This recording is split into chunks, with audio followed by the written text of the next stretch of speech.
Crania aegyptica. His research found that the Egyptians were in fact Negroid, but not Negroes.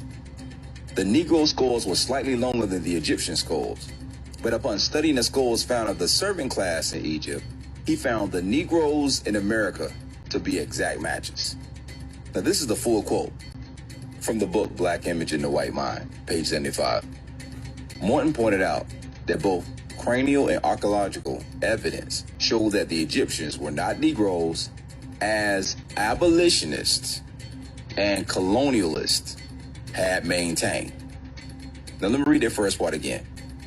Morton pointed out that both cranial and archaeological evidence showed that the Egyptians were not Negroes.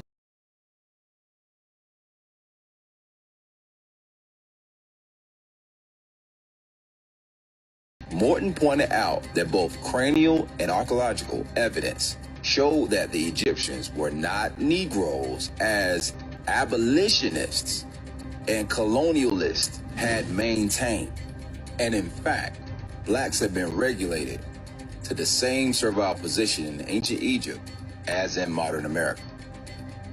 Now, why did Morton say that both abolitionists and colonialists connected the slavery of the Negro in America to Egypt? Now, when anyone thinks slavery and Egypt, the images that come to mind are usually connected to one time and one event: the Exodus. The story of the oppression and bondage and redemption of Moses and the children of Israel under the heavy hand of Pharaoh Thutmose and the ancient Egyptians. Morton makes the claim that abolitionists and colonialists claim that the blacks were Egyptians.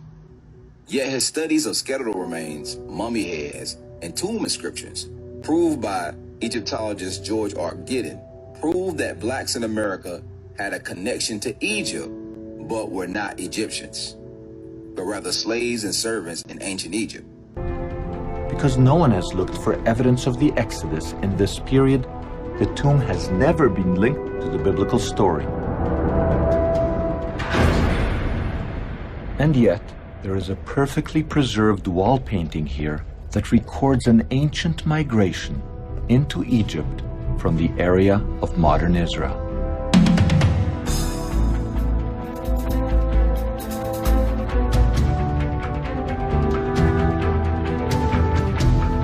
As in the Bible, the scene involves bearded Semites riding donkeys and bringing their families and flocks into Egypt. Like the biblical Israelites, they are wearing multicolored tunics. The hieroglyphic inscription on this wall calls these people the Amo, God's people. The interesting thing is, there's no writings from abolitionists or colonialists connecting blacks in America to Egyptian descent. But there are endless writers, historians, abolitionists, and slaves alike who connected blacks in America with the Hebrew people.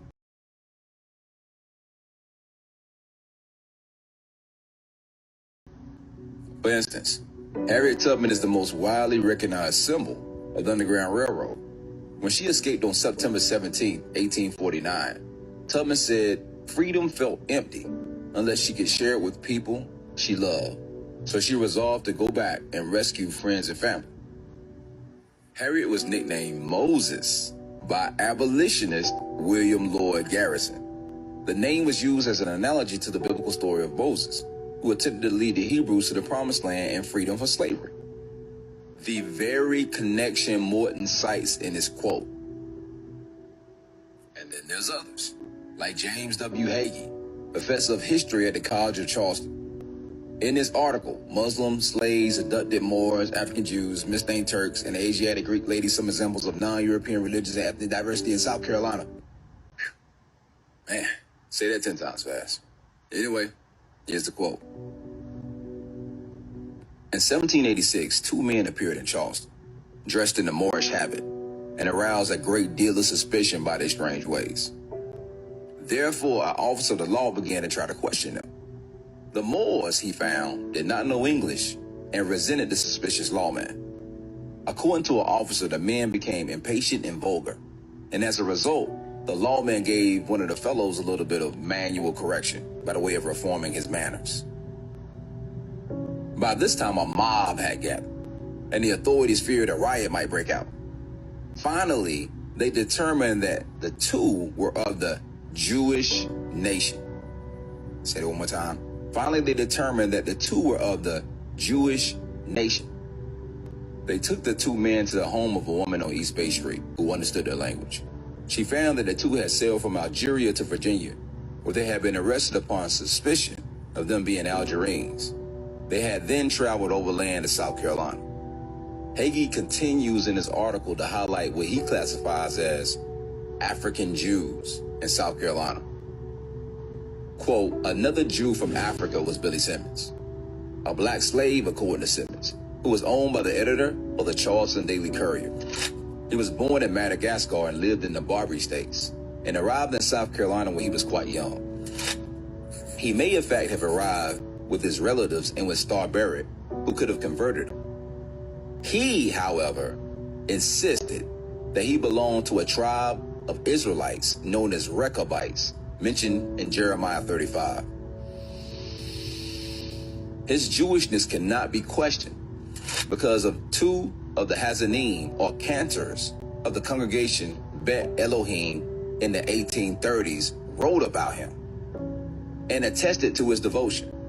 Dr. Julius Ekman reported in the Weekly Gleaner, January 16, 1837, on his exemplary devotion on Yom Kippur. And Maurice Mayer described Simmons in an 1859 German magazine as the most observant of those who go to the synagogue. Furthermore, he was an accomplished scholar in Hebrew and Arabic. When he died, his obituary appeared on the front page of Daily Courier, December 12, 1859. Seeing that I'm a South Carolina native, when I first came across information of this ilk, it struck a particular chord with me. Growing up as a kid in SC, we would take that 3-hour trek from the upstate to the coast. Walking downtown Charleston through the streets of the slave market, that's now a tourist attraction.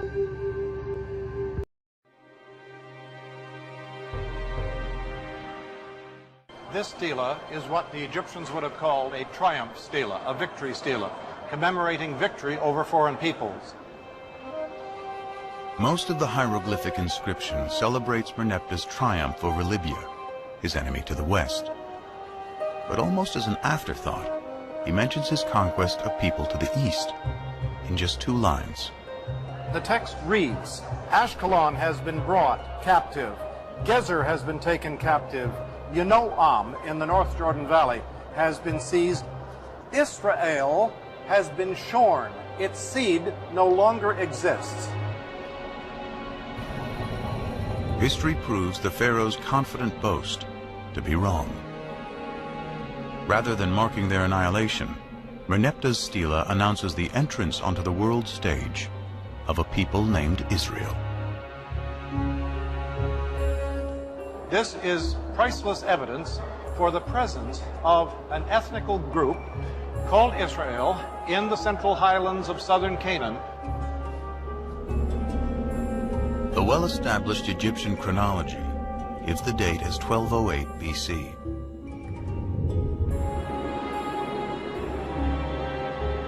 Merneptah's stela is powerful evidence that a people called the Israelites are living in Canaan, what today includes Israel and Palestine, over 3,000 years ago.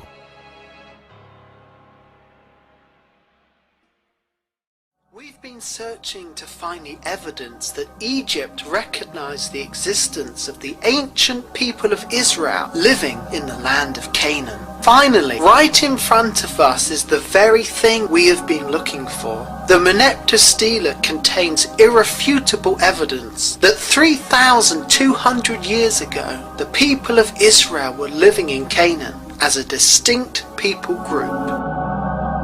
And this here is the smoking gun, and at the bottom here it says Israel is no more. Now the original is in the Egyptian Museum, This is a copy. The reason this is so important is because this dates to 1200 BC. Now the Bible says at that point that the people of Israel are in their land, but here we have in Egyptian history the mention of the people of Israel.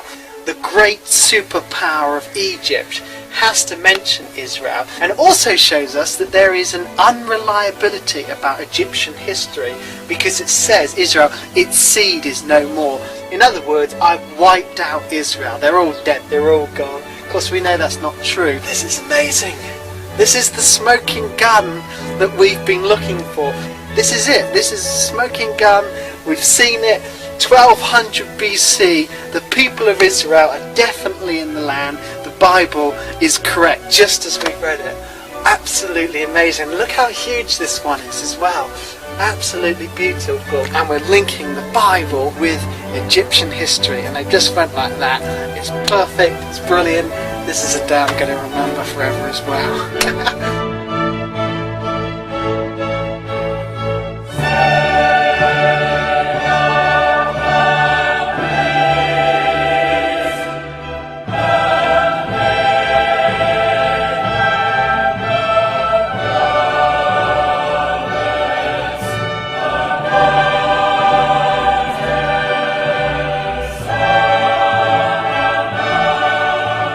Pharaoh Merneptah claimed that he destroyed the people of Israel, but actually this Pharaoh left us with the evidence which decimated the weak and foolish theories of skeptical scholars who once claimed that no such people ever existed during this age.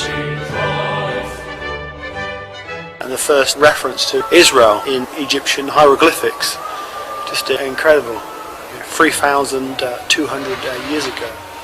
Yeah, it's pretty spectacular.